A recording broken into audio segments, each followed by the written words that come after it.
Artículo 67, Alternativa 3. Este libro llegó hasta mí como recomendación de un compañero de trabajo que, por cierto, descubrí que tiene una gran cantidad de conocimientos sobre los temas que trato en el canal. Lo curioso es que lo conozco desde hace muchísimos años y desconocía esta faceta suya, pero también es cierto que yo soy un bebé en estos asuntos y es posible que, si en algún momento salió algún tema relacionado, no le prestase la suficiente atención, del mismo modo en que es imposible ver la simbología de carácter ocultista que nos rodea en la vida diaria, entre otras muchas cuestiones, hasta que no se produce ese pequeño choque consciente necesario para despertar a la ilusión de la realidad. Este libro se sale un poco de la tónica que últimamente estaba leyendo, pues es supuestamente un libro de ciencia ficción, y a continuación explicaré esta etiqueta de supuestamente. El libro está basado en un documental que se emitió en 1977 en la televisión del Reino Unido y que, según nuestra señora Wikipedia, se califica como falso documental. En cambio, tanto los productores, presentadores e investigadores que participaron en la elaboración de dicho programa aseguraron en su momento que la información ofrecida era verídica y que procedía de fuentes contrastadas. El libro, por supuesto, confirma esta perspectiva y ofrece una descripción detallada de esta investigación, con un estilo novelesco que mezcla la ciencia ficción, el thriller y el género policíaco.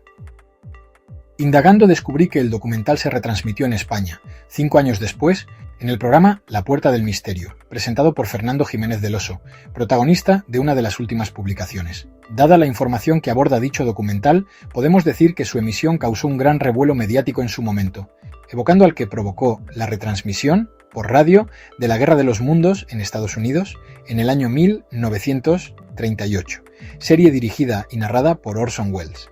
Tras la retransmisión de Alternativa 3, fueron muchas las llamadas de telespectadores a las respectivas cadenas de televisión buscando confirmación de la veracidad del documental o para protestar por el contenido alarmante del mismo.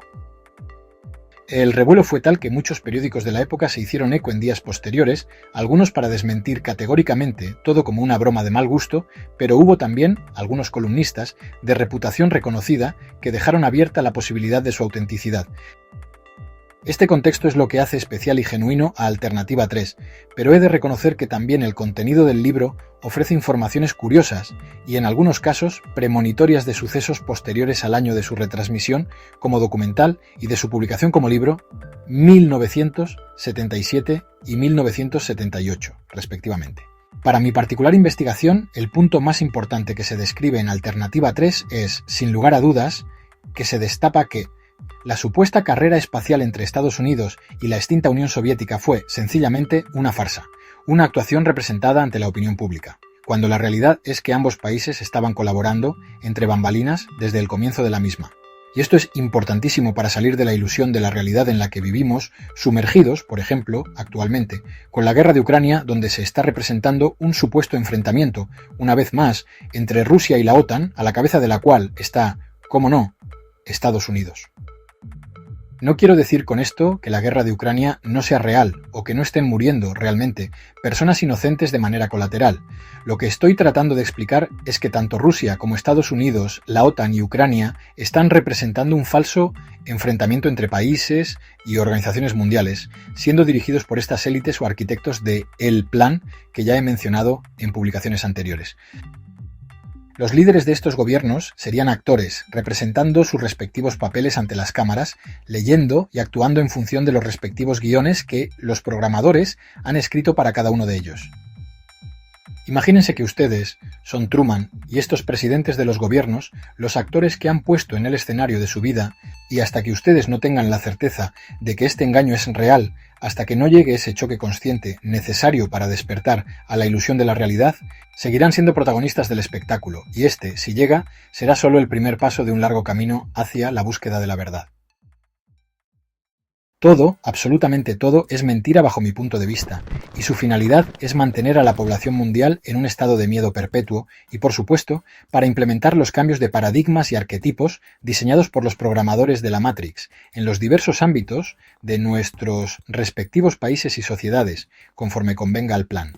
Volviendo al libro, los investigadores del proyecto Alternativa 3 destapan esta colaboración en materia espacial entre Estados Unidos y la Unión Soviética. desde los años 50, así como los oscuros métodos y objetivos de dicho proyecto. Cuestiones que me parecen premonitorias son, entre otras, las siguientes. Primero, la cooperación entre estos dos países sentaría las bases de una estación espacial internacional. Recordemos que estamos en el año 1977 y que el primer acuerdo de colaboración entre los rusos y la NASA no se firmaría hasta el año 1993. La estación, de hecho, se haría realidad 5 años más tarde, en 1998. Me estoy refiriendo, efectivamente, a la ISS. Resumiendo, es una verdadera programación predictiva de la creación de la Estación Espacial Internacional, nada más y nada menos que 20 años antes de que se crease en la realidad. Segundo, se realiza una descripción de un futuro dominado por los ordenadores y donde los gobiernos de los diferentes países serían colaboradores de un estado de control absoluto al estilo del Gran Hermano de 1984. Estos ordenadores proporcionarían a dichos gobiernos la información privada de sus ciudadanos necesaria para ejercer dicho dominio. Hablar de esto hace casi 50 años tiene su mérito, comprobando cómo actualmente estamos asistiendo de manera acelerada hacia dicho control bajo el yugo de la AI, inteligencia artificial. Tercero, la cuestión de la superpoblación con la consecuente escasez de recursos naturales es uno de los motivos principales para la creación de Alternativa 3. Entre estos recursos se nombra especialmente el agua. Hagan memoria y recuerden de qué manera nos bombardean actualmente los medios de comunicación con el supuesto problema del crecimiento demográfico y de la sequía, con la consecuente escasez, precisamente, del agua. Y digo supuesto porque ambas afirmaciones son mentira a mi entender, otro virus que los programadores han insertado en nuestro sistema operativo para justificar sus fechorías y que las aceptemos sin ponerlas en duda. Para desmontar el falso mantra de la superpoblación, solo hay que sacar los cálculos de la extensión de un solo país, por ejemplo, como Brasil, que tiene 8,5 millones de kilómetros cuadrados, lo que, traducido en hectáreas, supone multiplicar esta cifra por 100, con lo que obtendríamos 850 millones de hectáreas. Ahora transformemos esta cifra en metros cuadrados, multiplicándola por 10.000, lo que nos daría un total de 8.500.000 billones de metros cuadrados.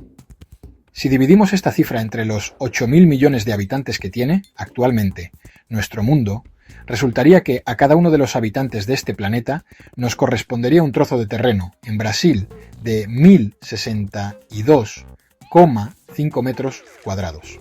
Y el resto del planeta quedaría totalmente libre de habitantes, completamente vacío.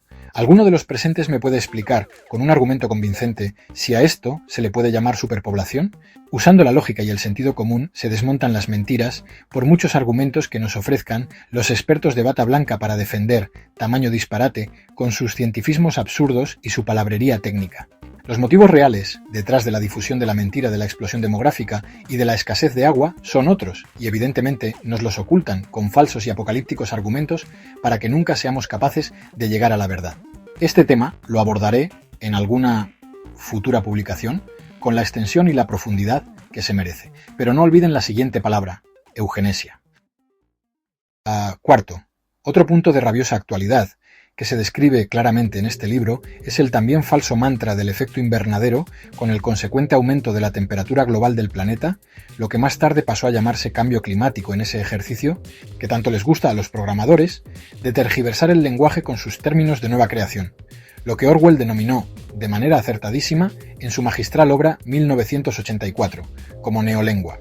¿Recuerdan la paliza que nos dieron los medios, los científicos y las organizaciones mundiales hace unos años con el asunto de los fluorocarbonos?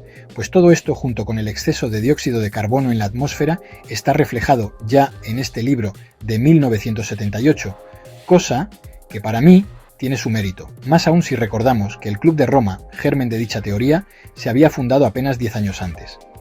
Las élites se han encargado de trazar hábilmente el tejido que conecta este problema de nuestro ambiente con la superpoblación para implantar en el inconsciente colectivo de la humanidad ese sentimiento de culpa.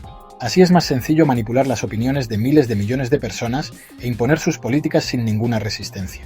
Lo que más me chocó de este asunto es que una de las soluciones que propone la comunidad científica para solucionar este problema es provocar agujeros en la capa de dióxido de carbono, permitiendo así el escape del exceso de calor. Lo más curioso de este pasaje del libro es que llama vidrio a esta capa de gases formados en la atmósfera. Los que ya conocen el modelo de tierra plana, con su bóveda o cúpula, sabrán el porqué de mi asombro. Quinto, la promoción de la esterilización y del aborto como medidas de control demográfico. Sobran las palabras sobre este vaticinio, aunque una vez que empezamos a destapar la historia, descubrimos que todo esto viene desde hace muchísimos más años de lo que nos quieren hacer creer. En otras publicaciones ya he expuesto la eugenesia y cuáles son sus verdaderos objetivos. Aquí se menciona de manera nítida que la esterilización va destinada precisamente a las clases bajas de la población para evitar su procreación, conservando en cambio la reproducción de los pertenecientes a las clases altas de la sociedad.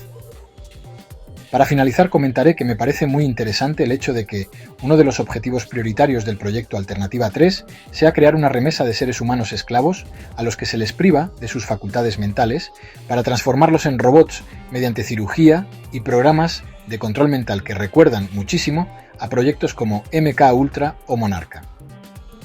Y digo que me parece muy interesante porque he accedido últimamente a información que apunta a que posiblemente la creación de la raza humana fue, en sus comienzos, exactamente así, mientras que en el libro estos seres manipulados se crean para habitar en Marte como esclavos, al servicio de unas élites de poder, y con el objetivo de construir las estructuras de una nueva sociedad en ese nuevo planeta colonizado.